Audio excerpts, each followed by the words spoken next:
je ne vais pas ici parler de la popularité de Donald Trump, mais je vais parler de la popularité de Donald Trump sur les questions économiques. Et donc, on va faire le tour de ce dernier, on va le voir très rapidement, de ce dernier sondage sur la question économique, hein, où Donald Trump n'a jamais été aussi bas. Pourquoi on souligne ça? Parce que, l'économie est soi-disant la force en général des candidats républicains, d'autant plus de Donald Trump qui s'est toujours positionné comme celui qui allait vous enrichir, le Golden Age, le Make America Great Again, celui qui avait une expérience d'homme d'affaires, et donc de voir ces nouveaux chiffres où désormais il y a 57% des Américains qui désapprouvent la gestion économique du pays via Donald Trump, en sachant que ça, c'est avant l'augmentation des prix de l'assurance santé qui vont faire que ces chiffres-là vont devenir complètement fous. Et ce qui est intéressant aussi de voir ce sondage, c'est pour le mettre en parallèle avec les doutes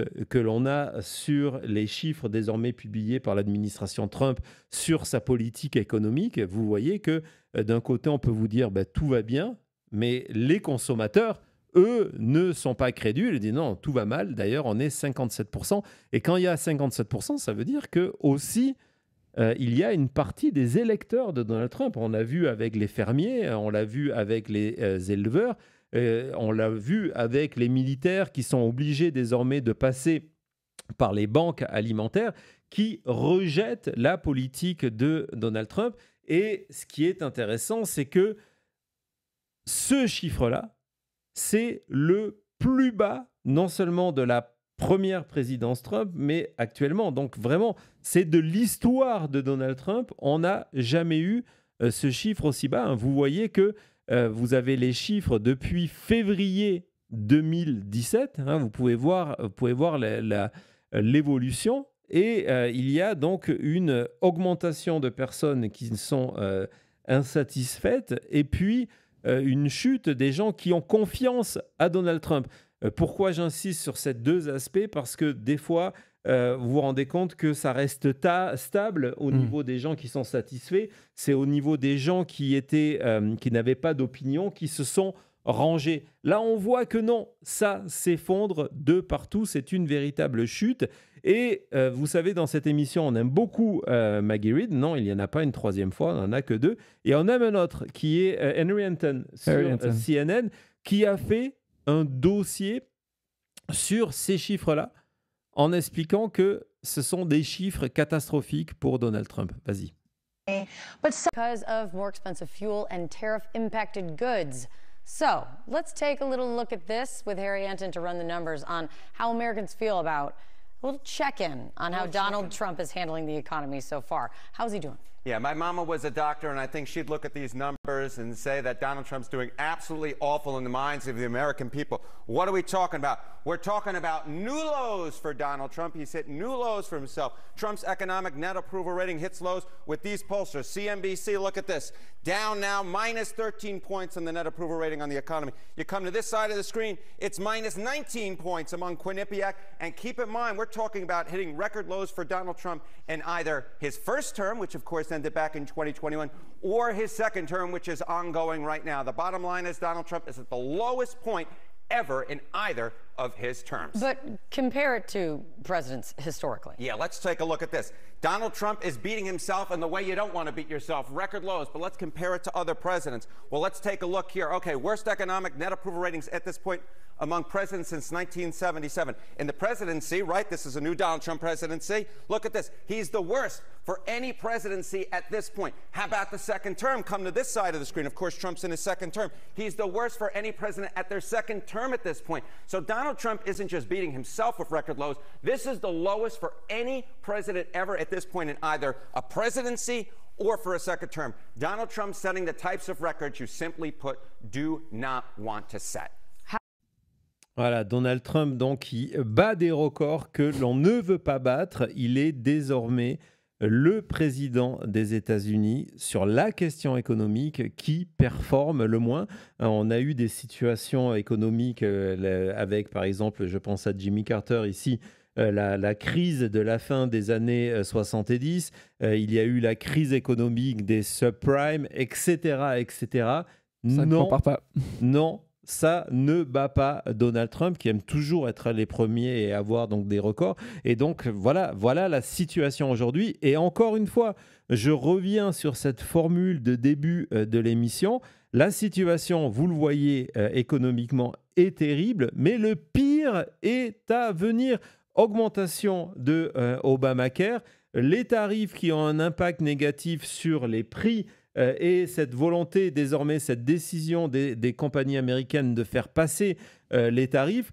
Pendant que je vous parlais, je voyais une breaking news au niveau de Las Vegas qui nous informait que au mois d'août, 20%, écoutez-moi ça, 20% des transactions d'achat de maisons résidentielles, 20% ont échoué. C'est-à-dire qu'au moment de signer les papiers à la fin, les banques ont simplement refusé en disant on ne peut pas, tout était fait jusqu'à présent, mais dans la dernière étape, c'est pas possible. 20% des transactions immobilières. Et donc, forcément, ces chiffres-là vont hanter Donald Trump toute l'année 2026 parce que cela va empirer.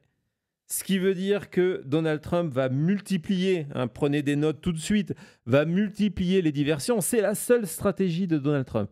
C'est que l'on parle d'autre chose, que l'on parle de la guerre face aux narcotrafiquants, que l'on parle de ICE, que l'on parle de la frontière. Parlez de tout, mais ne parlez plus de l'économie. Et où on voit que les perspectives, souvent on vous parle de sondages pour les élections de 2026, élections de mi-mandat, qui sont capitales pour Donald Trump. C'est pour ça qu'il y a en ce moment tous ces efforts de redécoupage électoraux et de cette tentative de faire changer la loi au niveau de la Cour suprême, parce que si Donald Trump et MAGA perdent l'élection en novembre 2026, c'est une catastrophe pour eux. Ça veut dire des enquêtes sur ce qui est en train de se passer, de Doge jusqu'à ICE, au financement de ICE, aux abus de ICE, jusqu'au dossier Epstein. Et au-delà de ça, des vraies possibilités d'impeachment. Et si les démocrates contrôlent la Chambre des représentants et le Sénat, quand on parle de véritables possibilités d'impeachment, c'est que l'impeachment prévoit le renvoi du président des États-Unis. Et donc, c'est vraiment l'enjeu et c'est pour ça qu'on va suivre à partir du 5 novembre prochain, on va vous proposer de manière fréquente un journal de cette élection. C'est une année cruciale pour la démocratie américaine. Et évidemment, quand je vous dis que Donald Trump va tout faire pour qu'on oublie la situation économique, mais ce qui est rassurant lorsqu'on regarde cette étude sur l'Argentine, ça a été fait exactement pareil, entre autres en truquant les chiffres, mais dans la réalité, le public, il n'a qu'une seule chose en tête. C'est son porte-monnaie.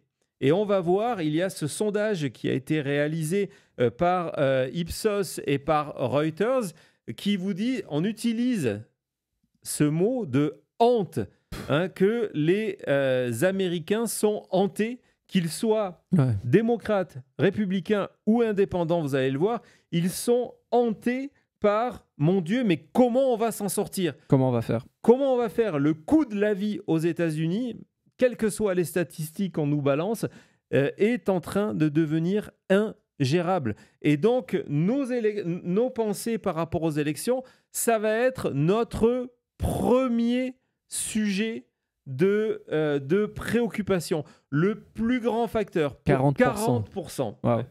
40% comparé au prochain qui est à 28%.